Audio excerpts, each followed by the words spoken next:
कभी कभी हमें अपने आप पर भरोसा नहीं होता और हम अपने आप को बेकार समझ लेते हैं। पर जब कोई हमें बताता है हमारे बारे में, हमारी जरूरतों को समझता है और हमें समाज से जोड़ता है, तो सारी की सारी चीजें आपके काबू में आ जाती हैं। आप अपने आप को साबित करते हैं उसकी नजरों में, और यही साबित करना आपको बनाता है फाइटर, योद्धा, और विजय प्राप्त करवाता है आपके डर पर, अपने सपनों पर, अपनी नाकामयाबी पर, और आप कहलाते हैं लीडर। प्रणव देव।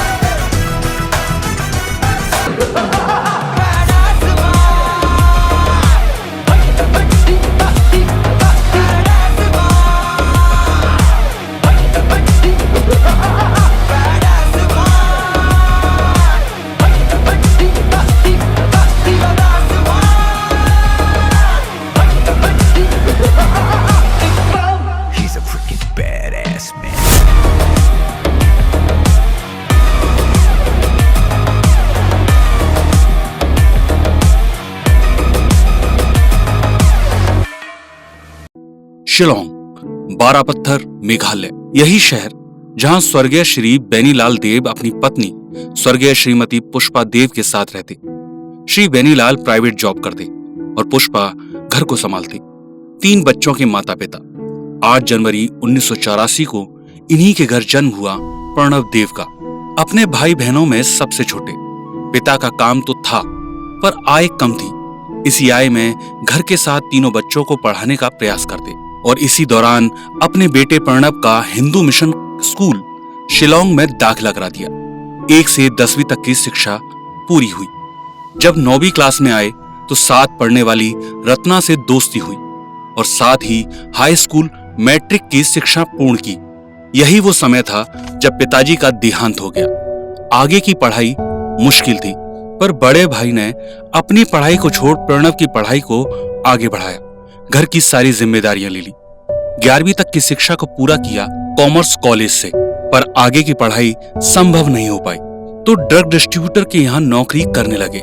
सेहत के शौकीन प्रणव को सुबह घूमने की आदत थी। इसी आदत ने सरकारी नौकरी के द्वार खोले जब पहली दौड़ में आर्मी को पास कर लिया। घर आए, डॉक्यूमेंट्स उठाए और 70 किलोमीटर दूर जाकर जमा कर दिए। साथ ली आर्मी की वर्दी और पैराशूट रेजिमेंट में सिलेक्शन हो गया। बेंगलुरु ट्रेनिंग हुई। 3 साल बाद आसाम में आकर ज्वाइन कर लिया। नौकरी बढ़िया चल रही थी। इधर भाई की नौकरी दुबई लग गई। घर पर माँ अकेली थी तो प्रणव ने साथ पढ़ने वाली रत्ना से शादी कर ली।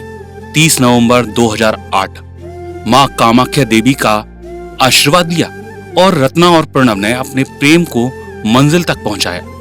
नौकरी थी, माँ थी और पत्नी रत्ना। तीनों के साथ प्रणव अपने परिवार को खुशियां दे रहे थे। 2009 में प्रणव प्रांतिक के पिता बने और खुशियों का दायरा और बढ़ा। 2011 में मां की तबीयत खराब रहने लगी। बच्चा छोटा था, भाई विदेश में, तो प्रणव मां की सेवा करने आ गए।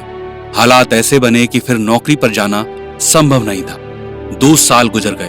प्रणव के मन में डर बैठा, पर पत्नी रत्ना जो प्राइवेट फर्म में अकाउंट संभालती, उन्होंने प्रणव को अकाउंट्स करने की सलाह दी।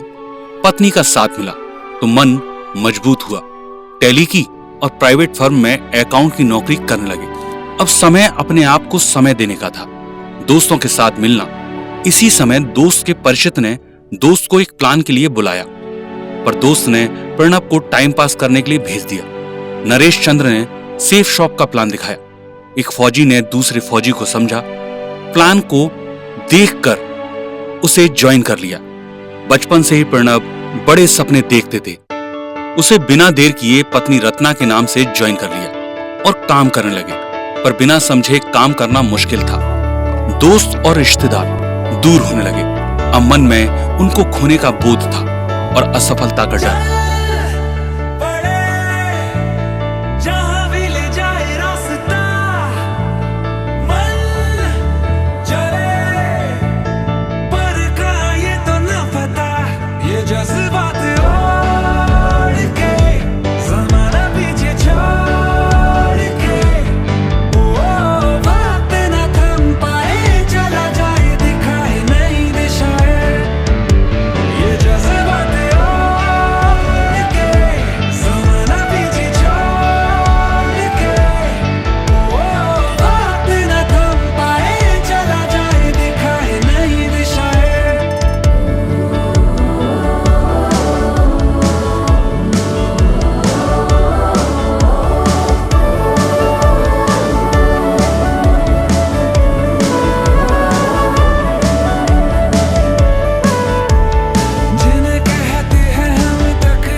साथ मिला नरेश सर का। उमेश सर के सानिध्य में, नरेश सर की छत्र छाया में उन्होंने मेंटोर की भूमिका संभाली और ट्रेनिंग और वेन्यू को लीड करना सिखाया।